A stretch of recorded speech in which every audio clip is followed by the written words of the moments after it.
question before we proceed? Regular order, Chairman. Mr. Chairman, I'd like to be recognized to ask a question before we proceed. The committee received just last night, less than 15 hours ago, 42,000 pages of documents that we have not had an opportunity to review or read or analyze. You're out of order. I'll proceed. We cannot possibly move forward, Mr. Chairman, I with this extend hearing. a very warm welcome We have not to been Judge given an Kavanaugh, opportunity to have a meaningful his wife, hearing on Ashley, this nominee. their two daughters. Mr. Chairman, Their I extended agree with my family and colleague, friends. Senator Harris. Mr. Chairman, Judge we Kavanaugh's received many law 42,000 documents that we haven't and been able everyone else to joining review us last today. night, and we believe this hearing I should be know this is an postponed. exciting day for all of you here, and you're rightly proud Mr. Chairman, of if Judge. we cannot be recognized, I move to adjourn. The American people. Chairman, I move to get adjourn. hear directly from Judge Kavanaugh later this afternoon. Mr. Chairman, I move to adjourn. Mr. Chairman, we have been denied real access to the documents we need to advise. Mr. Chairman, regular that- orders called for. which turns this hearing into a charade and a mockery of our norms. Well, Mr. Chairman, I therefore move to adjourn this hearing. okay. This is a mockery and a travesty of justice. This is a travesty of justice. We will not go back. Cancel Brett Kavanaugh. Adjourn the hearing.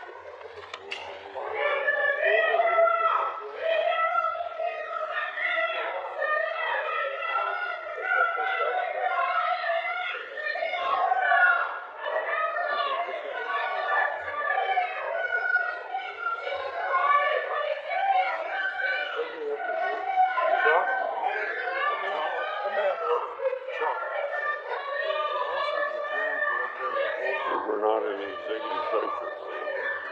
Mr. Chairman, I ask for a roll call vote on my motion to adjourn.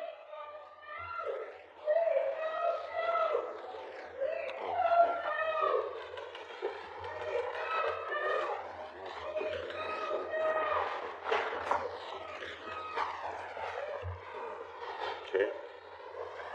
Mr. Chairman, I move to adjourn. I ask for a roll call vote. We're not in executive session. We will continue as planned. Mr. Chairman, may I be recognized, sir? Mr. Chairman, I appeal to the chair to recognize myself or one of my colleagues. You're out of order. Mr. Chairman, I appeal to be recognized on your sense of decency and integrity. Even the documents you have requested, Mr. Chairman, even the ones that you said, the limited documents you have requested, this committee has not received. And the documents we have, you, sir, have Chairman, labeled I'd ask committee for regular confidential. order. They should be transparent. This committee, sir, is a violation of even the values I've heard you talk about time and time again. The ideals that we should have. What is the rush? What are we trying to hide by not having the documents out front? What is with the rush? What are we hiding by not letting those documents come out? Sir, this committee is a violation of the values that we as a committee have striven for, transparency. We are rushing through this process in a way that is unnecessary. And I appeal for the motion to at least be voted on. Mr. Chairman. At least let's have a vote, because when we wrote you a letter on August 24th Senator. asking to have a meeting on this issue, you denied us even the right to meet. So here we are having a meeting. Let's at least debate this issue. Let's at least call this for a vote. I appeal to your sense of fairness and decency, your commitments that you've made to transparency. This violates what you have even said and called for, sir. You've called for documents, you yourself, limited documents. We thought there should be more. We have not received the documents that you have even called for. So, sir, based upon your own principles, your own values, I call for at least to have a debate or a vote on these issues and not for us to rush through this process. Mr. Chairman, Senator. Mr. Chairman, Senator, I've heard calls for I'd like to regular respond. order. I'd like to respond to Senator Booker. Senator Booker, I think that I respect very much a lot of things you do, but you spoke about my decency and you spoke about my decency and integrity, and I think you are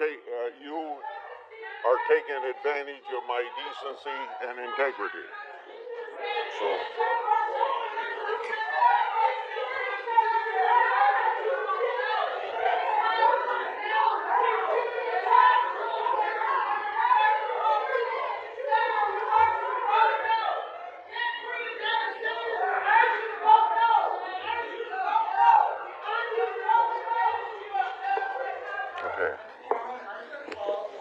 order. It is regular order for us to receive all the documents, that this committee is entitled to. Okay. Mr. Chairman, it is also, I think Mr. that Chairman, it is also not regular order for the majority to Senator require the minority to pre-clear our questions, our documents, and the videos we would like to use at this hearing. That is unprecedented. That is not regular order. Since when do we have to submit the questions and the process that we wish to follow to question this nominee? So I'd like your clarification. I'd like your Senator response on Rono, why you are requesting would the ask minority that to you, submit our questions. I ask that you stop so we can conduct this hearing the way we have planned it.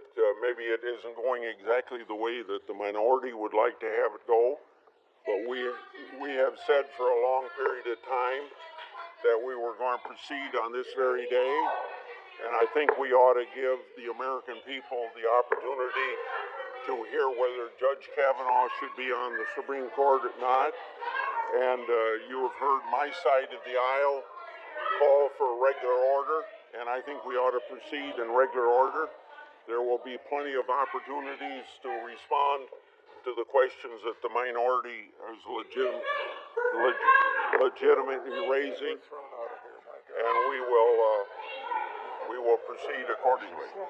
Mr. Chairman, under regular order, may I ask a point of order, which is that we are now presented with a situation in which somebody has decided that there are 100,000 documents protected by executive privilege, yet there has not been an assertion of executive privilege before the committee. How are we to determine whether executive privilege has been properly asserted if this hearing goes by without the committee ever considering that question? Why is it not in regular order for us to determine before the hearing at which the documents would be necessary whether or not the assertion of privilege that prevents us from getting those documents is legitimate, or indeed is even an actual assertion of executive privilege? I do not understand why that is not a legitimate point of order at this point, because at the end of this hearing it is too late to consider it. Mr. Chairman, if I might add to this, on the integrity of the documents we've received, there really is no integrity. They have alterations, they have oddities, attachments are missing, emails are cut off halfway through a chain, recipients' names are missing.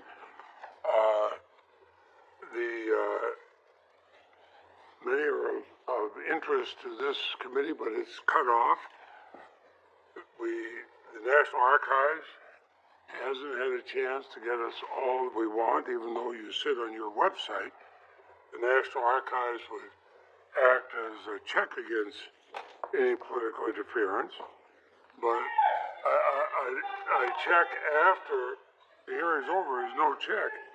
I think we ought to at least have the National Archives finish it, and to have, for the first time, certainly in my 44 years here, to have somebody say there's a claim of executive privilege when the president hasn't made such a claim just puts everything under doubt. What are we trying to hide? Why are we rushing?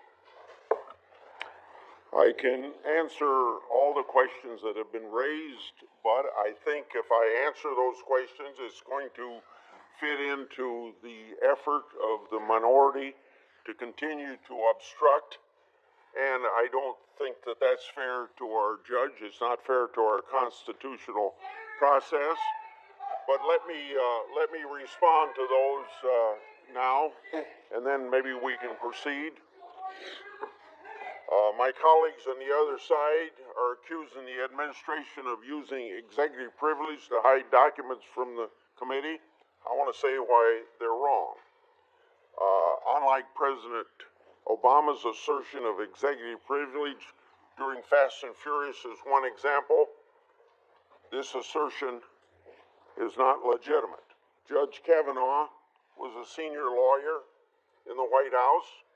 He advised the president on judicial nominations, provided legal advice on separation of powers issues, and handled litigation matters.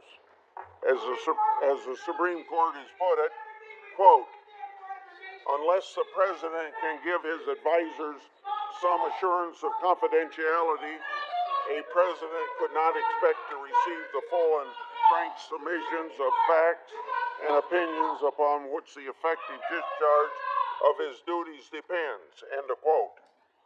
The issues Judge Kavanaugh worked on are exactly the sort of issues that require, according to the Supreme Court, some assurance of confidentiality.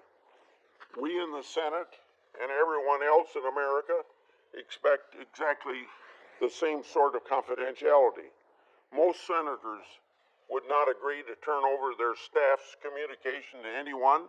For example, we didn't ask that Judge Kagan's records for her service with then Senator Biden be turned over during her nomination. And because of attorney-client privilege, everybody has a right to keep communications from their lawyers out of government hands. We therefore didn't ask for Justice Ginsburg's documents from her time with the ACLU. We didn't ask for Judge Sotomayor's confidential documents from her time in private practice. It can't be that the Senate and the ACLU are entitled to more protection than the President of the United States. And then I will speak to the fact about 42,000 pages. Last night, we received additional documents for the committee's review. These were documents we requested before the hearing, and we received them before the hearing just as we requested. The majority staff began reviewing the documents as soon as they arrived and has already completed its review. There is thus absolutely no reason, that's no reason to delay the hearing. We have received and read every page of Judge Kavanaugh's extensive public record. This includes 12 years of his judicial service on the most important federal circuit court in the country, where he authored 307 opinions and joined hundreds more, amounting to more than 10,000 pages of judicial writing. We also received and read more than 17,000 pages of his speeches, articles, teaching materials, other documents that Judge Kavanaugh submitted with his questionnaire, the most robust questionnaire this committee has ever issued. And of course, we received and read more than 483,000 pages of documents from Judge Kavanaugh's extensive executive branch service. This is more pages than the last 5 Supreme Court nominees combined. In short, this committee has more materials for Judge Kavanaugh's nomination than we have had on any Supreme Court nominee in history. Senators have had more than enough time and materials to adequately assess Judge Kavanaugh's qualifications, and so that's why I proceed. I know that this is an exciting day for all of you in the family and all the people that are close to Judge Kavanaugh. And you're rightly proud of the judge. The American people get to hear directly from Judge Kavanaugh later this afternoon after this conference.